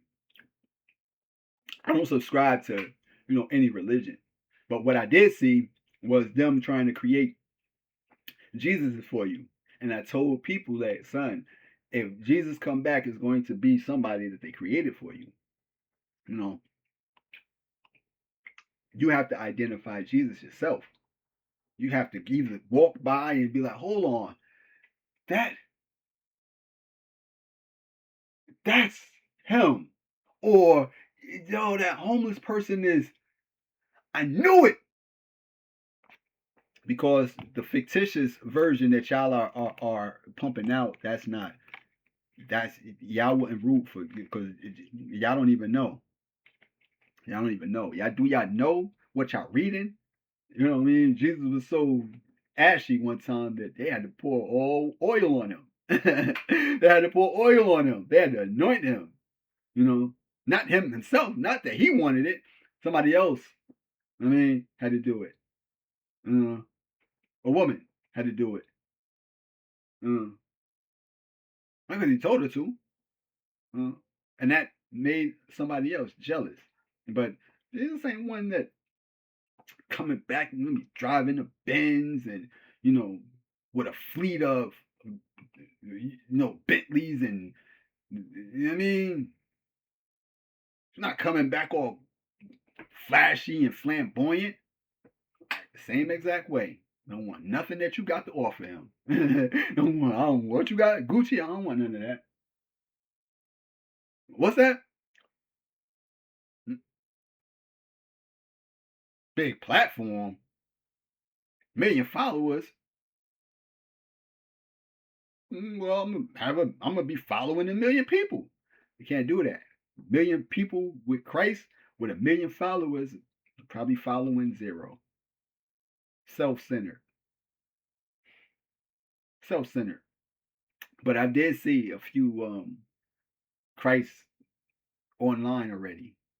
People saying that they was Christ. Been seeing them, from all the way from Nature Boy to Prophetic Lamb, Lando, all these people. That's them on that. But I started seeing more and more and more and more come out, and they be in these groups, and that's one of the things that the Hebrew Israelites don't even know, that they got tripped up, and they stated that one of the people had their Masonic sign up, and they was like, "You can't stop it now. The movement is already in progress.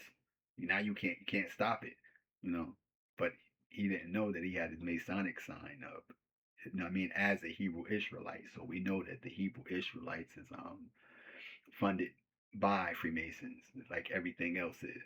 You know, and that's more to keep you further away from the truth, because none of that stuff is the truth. But they do know. They do know the truth. They don't want. That's the secret. They don't want you to know it.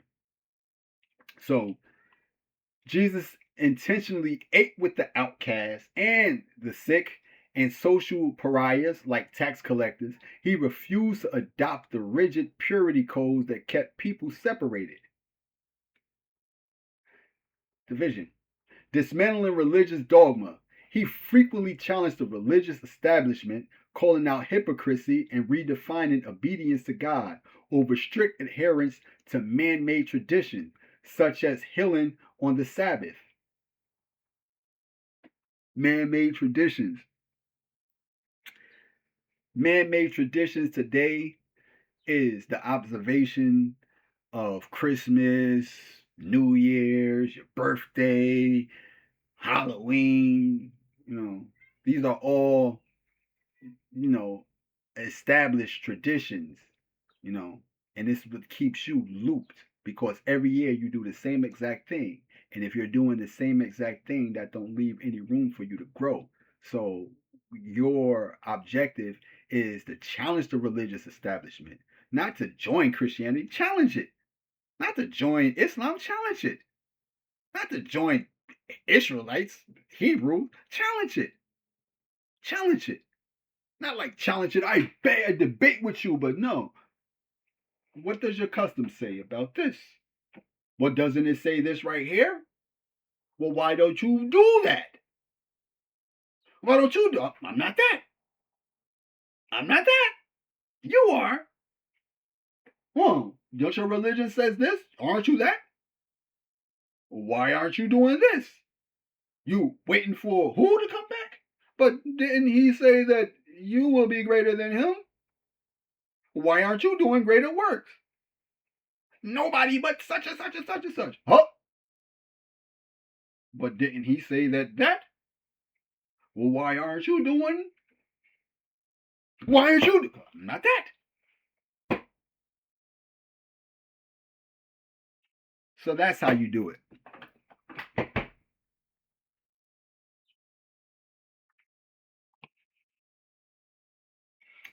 A new moral standard. Why would it have to take a computer of something that's not even human to break things down for you, to make you understand certain things that you refuse to understand? Why would AI have to tell you this? Why don't your pastor and your preacher tell you this stuff? Huh?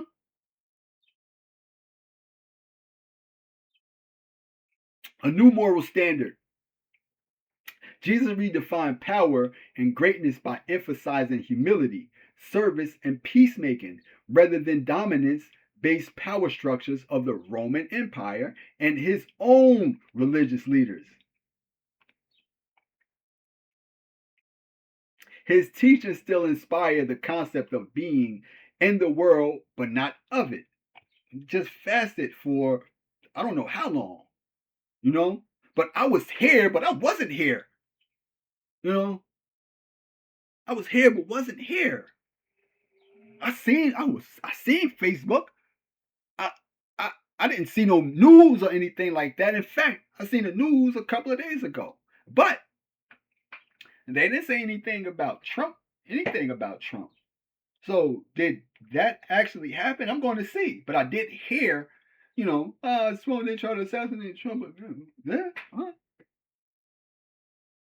Why isn't there any commotion about it? Because this is the process that it takes in order for change to come about. The things that used to trigger a reaction in you no longer triggers a reaction in you. So if we can continue that process, then maybe there may be some hope. You know, maybe there may be some hope. You know. Well, anyway, you gotta understand. I already have faith. I got faith in humanity. You know, and even if it's a little bit, it's still enough. You know, and that's one thing that I have: faith in humanity and the love and the undying love. And regardless of how you rag or crash, you might think I'm, saying certain things. I'm very warm to them. Warm to Christians. Will help a Christian at any given time. Help a Muslim at any given time. Um, will help a Jew at any given time. I told you about that time. I was at Journal Square and there's something that happened in Palestine, and it was a Jew out there with his locks, and he had a sign up right in front of the Journal Square train station, and they tried to mob on him with that sign, and he was just shying away. I said, "No, don't go nowhere. Don't go nowhere. You better not touch him." Come on, man. I love me. I love me some me. I love me some me, man. I love me some me. I love me some me, man. I love how I am. I love how I am.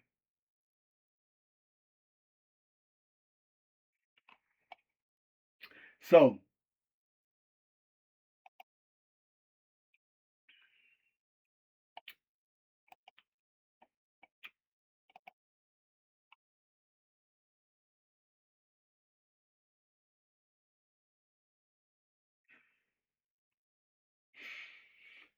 I guess that's it.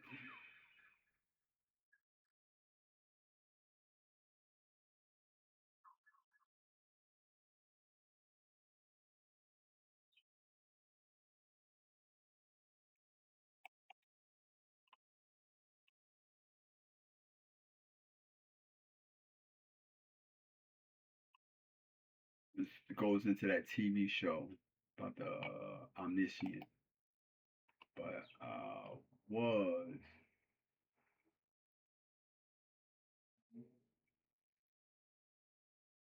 but I did want to, you know,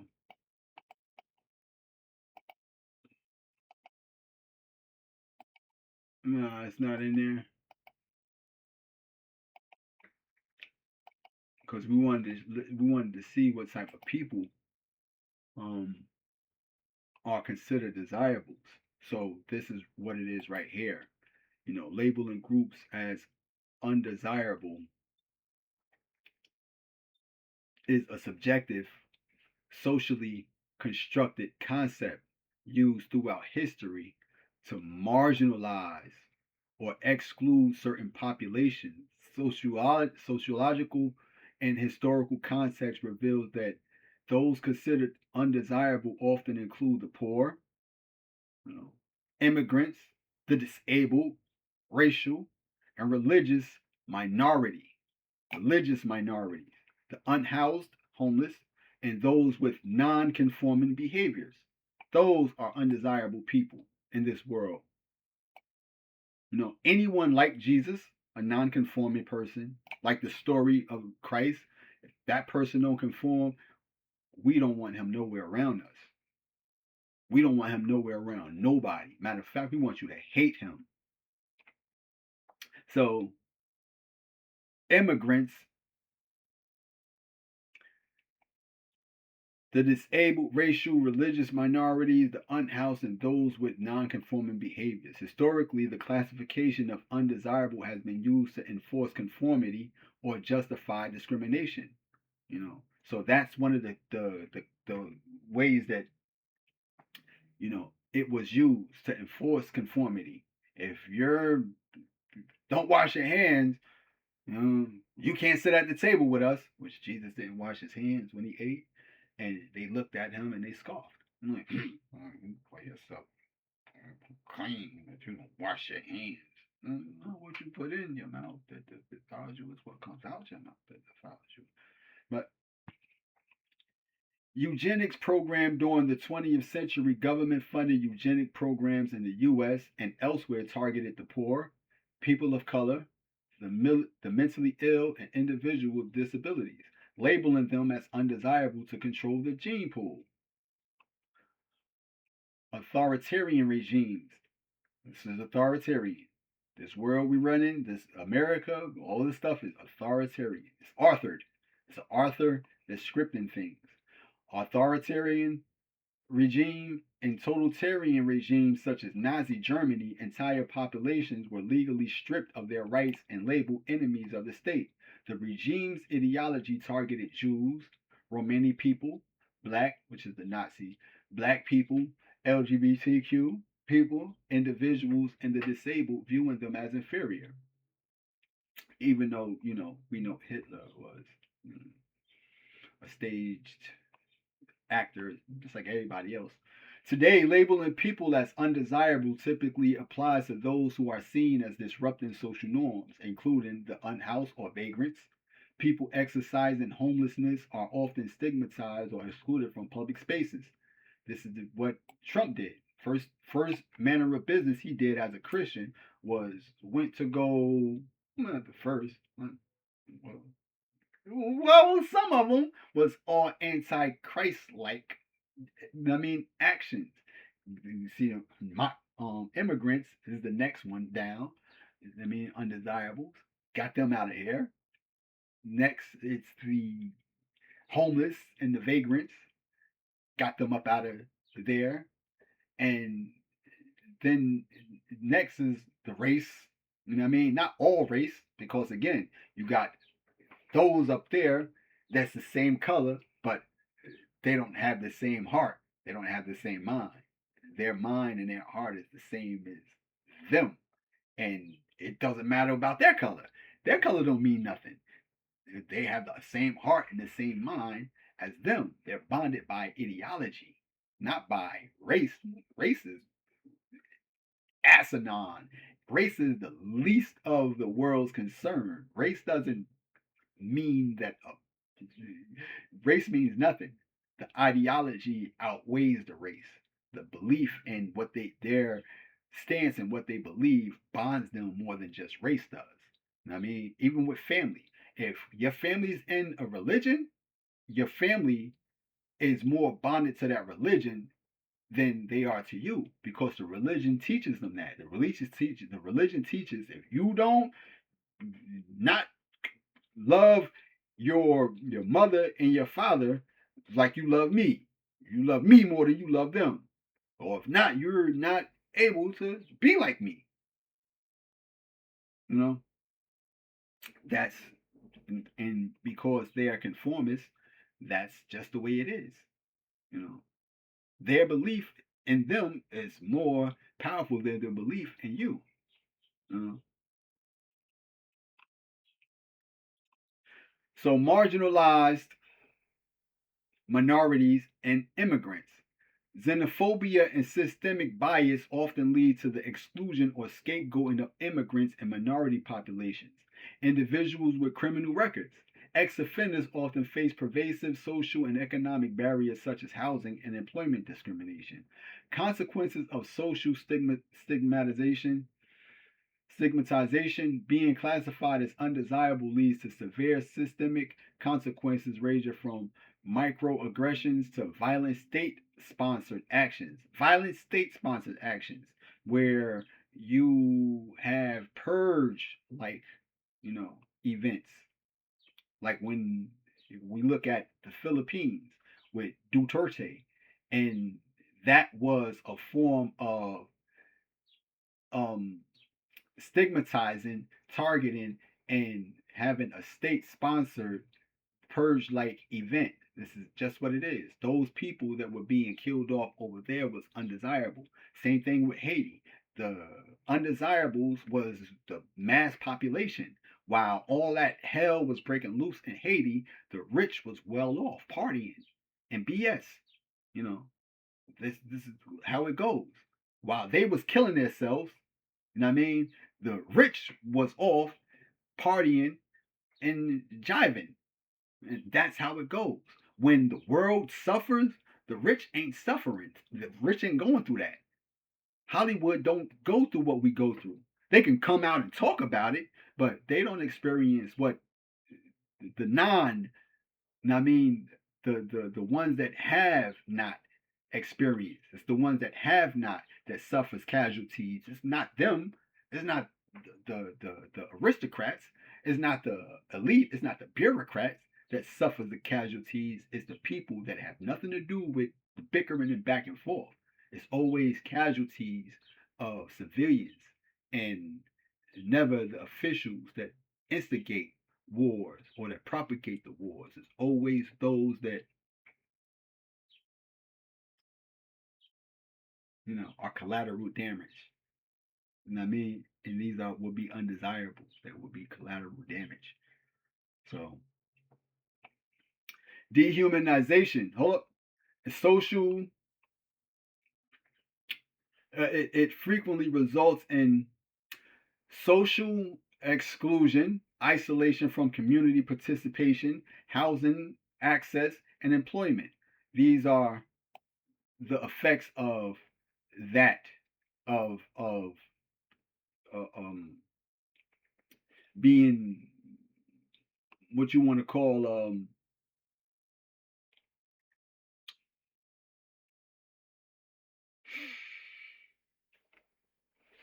classified classified as undesirable. You'll be isolated from community participation, where it's cyberly it would be considered shadow banning.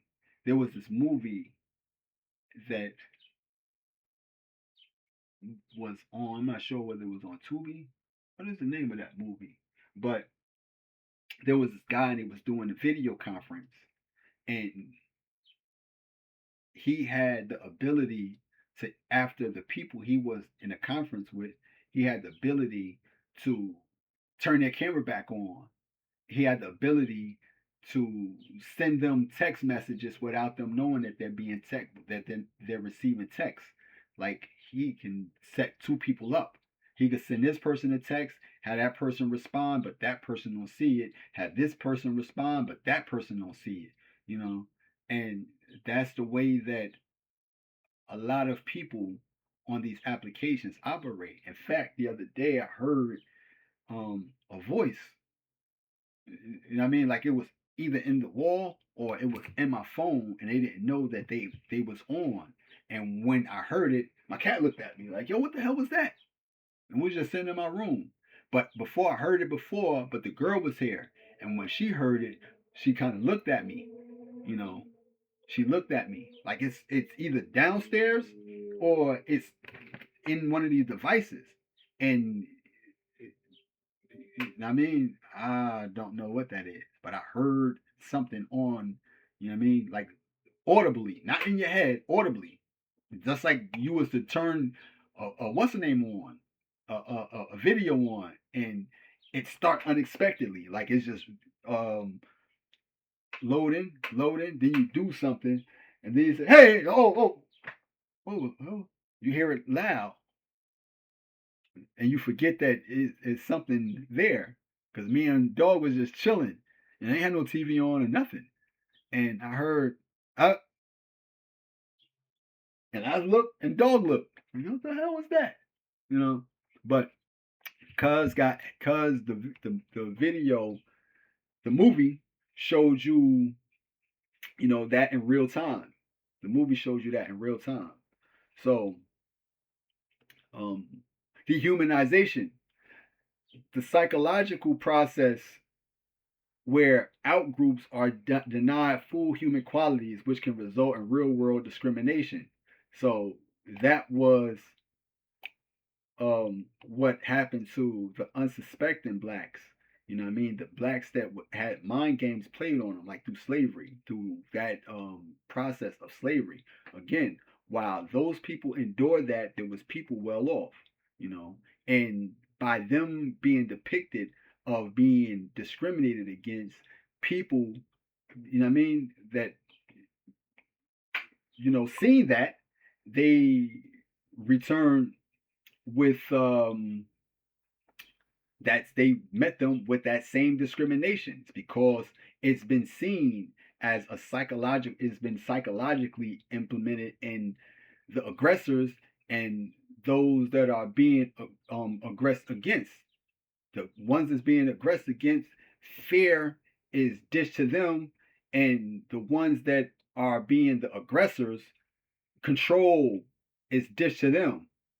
This is how you control the situation. You see that over there? So they're both being psychologically duped. Then you have institutional purges. In extreme scenarios, those in power may execute purges to forcibly remove or eliminate these populations from society. It's what they do.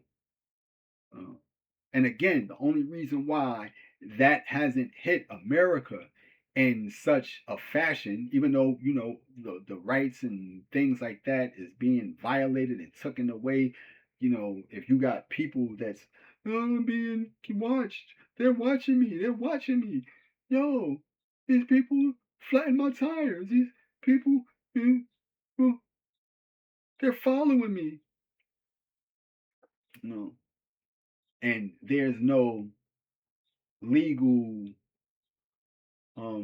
intervention, you know, uh, because America knows better than that. America knows that it has to uphold certain things, but because it's again, this is a country that's losing its sovereignty. Uh, but you don't want that to happen, and it don't have to happen, but because of the ways that things are set up, this is what's going to happen. It's what's going to happen. So, understanding the dynamics of social exclusion, it requires examining how dominant groups maintain power. You can learn more about the mechanics of this on platforms like Holocaust Encyclopedia or read analysis on historical eugenics policies documented by PBS and the National Institute of Health. So that's that. You know. And briefly, why people need people to pick on. Again, people need a punching bag. And 9 times out of 10 is because people pick on other people primarily to regulate their own negative emotions by projecting their insecurities, seeking a temporary ego boost, or exerting control over someone else. They attempt to make themselves feel stronger, superior, or simply distracted from their own flaws by pointing out flaws of others.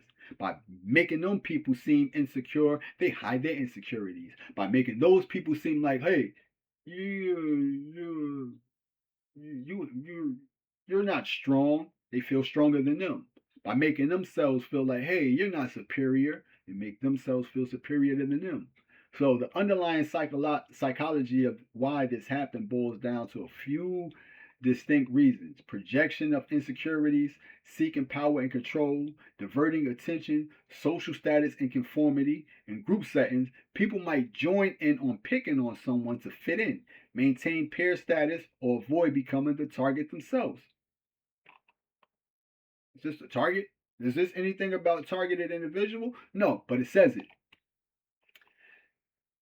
In social status and conformity in group settings, people might join in on picking on someone to fit in. We all join in on, casting stones at this person because he's one of us. Maintain peer status. You're one of us. You've seen what you did last night. We've seen when you picked up that stone and you slung it and you hit that guy right in the eye. One of our peers. Or avoid becoming the target themselves. That's why. A need for attention. Any reaction, even negative ones, make them feel seen and recognized by peers. Understanding why this happened can sometimes help in depersonalizing their behavior, but it never excuses it. So we have to understand, these underlying things. Have to understand them, because when we're talking about undesirables and people not acknowledging that undesirables have had hardship more than we can imagine because of the classification of them being undesirable. And again, more than the Jews, the Romani were hated, or the Gypsies were hated more than Jews. More than Jews. Even to this day, gypsies are hated.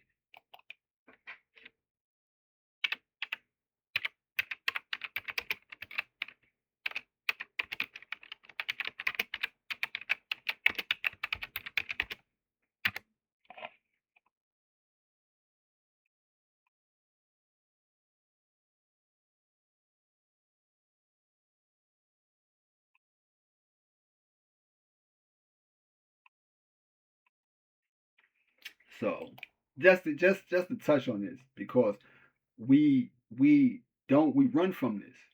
We say Jews, but we run from this. We run from this.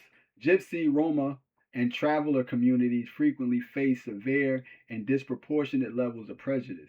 Historical marginalization, centuries old stereotypes, and persistent media misrepresentation have resulted in widespread societal discrimination.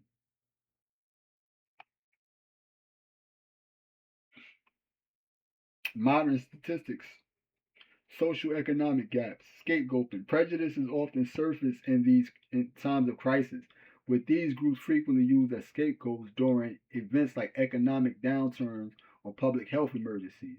You know, they would be deemed as, unclean and be a threat to public health, which would make them scapegoats for having that attention turned towards them and being deemed as unfit for their society, so they cast stones at them and cast them out.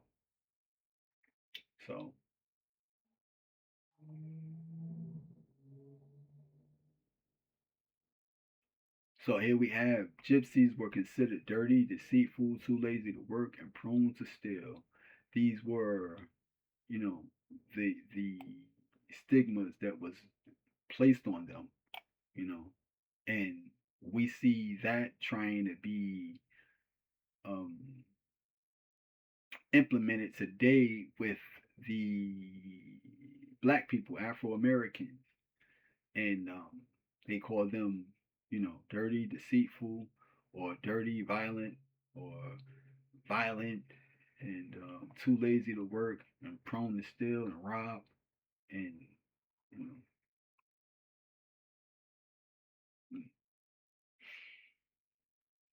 but no, that's that's that. Now there was another comment that was uh, just placed on that, and we'll probably have to address that in a couple of minutes, you know. But yeah, Ambassador Shadow Sovereign. It's cool, man.